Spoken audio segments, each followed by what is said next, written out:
নূরজালাল। সম্মানিত সুধী, আগামী 1 থেকে 3 মুক্তিধামে আমাদের এই যে সাধু সংঘ হয়, সেই সাধু সংঘ অনুষ্ঠিত হবে। পূর্বে একটি আয়োজন হয়েছিল এবছরই, গত মাসে, সেটি বাধাগ্রস্ত। বর্তমান সরকার, পূর্বের সরকার বা পরবর্তীতে যারা সরকার আসবে, আমরা জানি তারা সকলেই সংস্কৃতি বান্ধব সরকার। সংস্কৃতিকে যারা ভালোবাসবে, আমরা তাদের প্রতি আহ্বান করব যে আমাদের এই সংস্কৃতিকে বন্ধ না করে সমগ্র দেশে ছড়িয়ে দিতে হবে।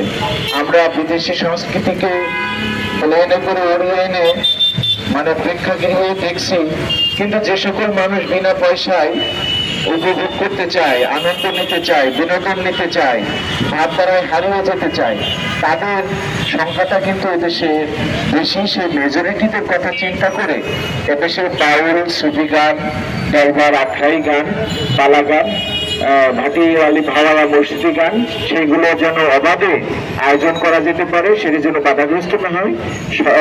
সরকার বাহাদুরের প্রতি আমাদের সেই আহ্বান, এবং গণমাধ্যম কর্মী যারা আছেন আপনাদের মাধ্যমে তাদের প্রতি পৌঁছে দিবেন। আর গণমাধ্যম কর্মীদের আমরা বিশেষভাবে কৃতজ্ঞতা জানাচ্ছি। সম্মানিত শুধু দেওয়ান মান্নান ভাই আমাদের মাঝে উপস্থিত আছেন, সোলানা বাঙালির প্রতিষ্ঠাতা চেয়ারম্যান আড়াই শেখর সহ সকল অংশগ্রহণকারীর প্রতি আমি কৃতজ্ঞতা জ্ঞাপন করছি। এ পর্যায়ে কথা বলবেন আমি সকল শিল্পী গোষ্ঠী, সাধুগুরুর, অসাংবাদিক সমস্ত মানুষের কাছে কৃতজ্ঞতা। সবাই সঙ্গীতকে ভালোবাসে, তাই সবাই এই ডাকে মুক্তিধাম আশ্রমে কিছু দুর্ঘটনা ঘটছে, তার সহযোগিতায় তামান বাংলাদেশ করে শিল্পী গোষ্ঠীর ভিতরে যেই অত্যাচার অবিচার হচ্ছে, সবাই পাশে এসে দাঁড়াইছে। আমরা সবাই সবার পাশে আছি, তা জানানোর জন্য, তা বোঝানোর জন্য আজ আমরা সবাই একত্র হয়েছি। আমাদের গত পর্ব এত বছর ধরে আমরা এই বাংলাদেশের মাঝে আছি, বহু বছর ধরে, কিন্তু কোনো সময় কখনো আমাদের এরকম পরিস্থিতি আমরা দেখি নাই। কিন্তু সবাই কি দেখছে না দেখছে সেটা আমি জানি না। আমার বয়সের মাঝে আমি কখনো এরকম দুর্ঘটনা দেখি নাই।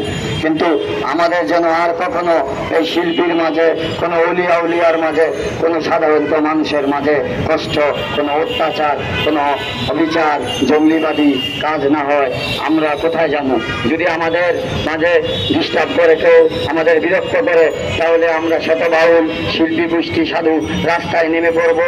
না হলে আমরা দেশের উপদেষ্টার বাড়ি যেয়ে বসাবো, আমাদের তো কোনো স্থান থাকবে না, জায়গা থাকবে না, আমরা কোথায় যাব? কিন্তু আপনাদের এই সাংবাদিক ভাইদের কাছে আমাদের একটাই কথা, আমি বক্তব্য দিতে কখনো এই টিভি চ্যানেলের কাছে আসার জন্য না, থাকার জন্য না, কিন্তু আপনারা সত্য কথা বলবেন, আর সত্য জায়গায় এই প্রচারটা যেন হয় তা করবেন। আমাদের এই বাউলরা তারা মনের এত কষ্ট করে সারা রাত্র প্রোগ্রাম করে না খেয়ে এখানে আসছে শুধু তাদের জন্য, আমাদের এই ভালোবাসার জন্য, এই বাংলার জন্য।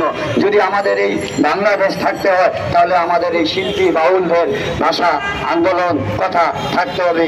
তার মাঝে আমাদের এই বাংলাদেশ তৈরি হয়েছে। যদি তাই না থাকে, তাহলে আমরা কিসের বাংলাদেশ, কোথায় যাব, কি করব? কিন্তু সবাই আপনারা, আমাদের নভেম্বরের 22-23 একটা প্রোগ্রাম হয় মুক্তিধাম লালন আশ্রমে। ওই প্রোগ্রামে সমস্যা করছে কিছু উগ্রবাদী, জঙ্গলিবাদী রোগ, তাদের কারণে আমাদের সাধুগুরু অনেক শিল্পী গোষ্ঠী 2-3 দিনের খাবার দাবারের আয়োজন করার পরও খেতে পারে নাই, মঞ্চে থাকতে পারে নাই, মঞ্চের সব কিছু করার পরে তারা সাইজির বাণী পরিবেশন করতে পারে নাই। সবার মনে কষ্ট। তার চেয়ে বেশি আমি তামান বাংলাদেশের সাধুগুরু আমার না খেয়ে অপমানিত হয়ে দূর থেকে চলে যাচ্ছে, তখন আমার এই হৃদয়ে মনে বেঁচে থাকা আর না থাকা পথ আমরা সাইজির পথ থেকে আগেই লম্বন করেছি। কিন্তু তা মনে হয়েছে যে আমাদের তো আর রাস্তা নেই, আর কোথায় জায়গা নেই। তাই আমরা সামনের 1 থেকে 3 তারিখ পর্যন্ত মুক্তিধাম নারায়ণগঞ্জে সেই সাধুসঙ্গ করব। সেখানে যদি কোনো বিঘ্ন ঘটে, তাহলে আমরা রাস্তায় যত বাউল সাধুগুরু আসবো, সমস্ত জায়গায় যদি কোনো প্রোগ্রাম, কোনো লালন সাইজির বা কোনো দরবারি গানে কোনো বিঘ্ন ঘটে, আমরা সেখানে উপস্থিত হব। আপনারা নির্ভয়ে আমাদেরকে সংবাদ করবেন, আমরা সেখানে নির্ভয়ে উপস্থিত থাকবো। এই বলে আমার বক্তব্য শেষ।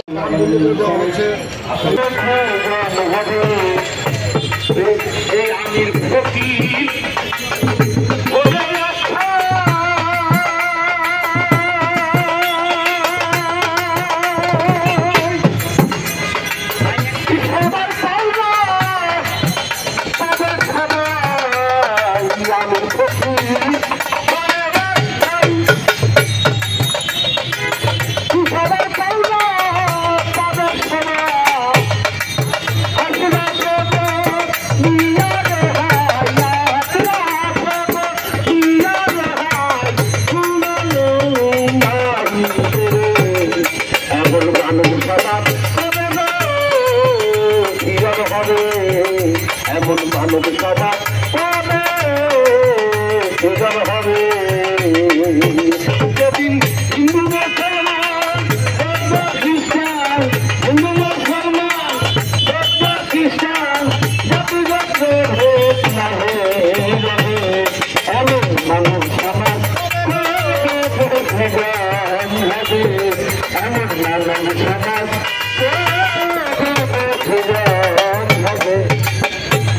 আপনারা দেখেছেন যে ফকির শাহজালাল তার এই সার্বজনীন বাণী মানুষকে শান্তির পয়গাম জানিয়েছেন তার বাণী মাধ্যমে।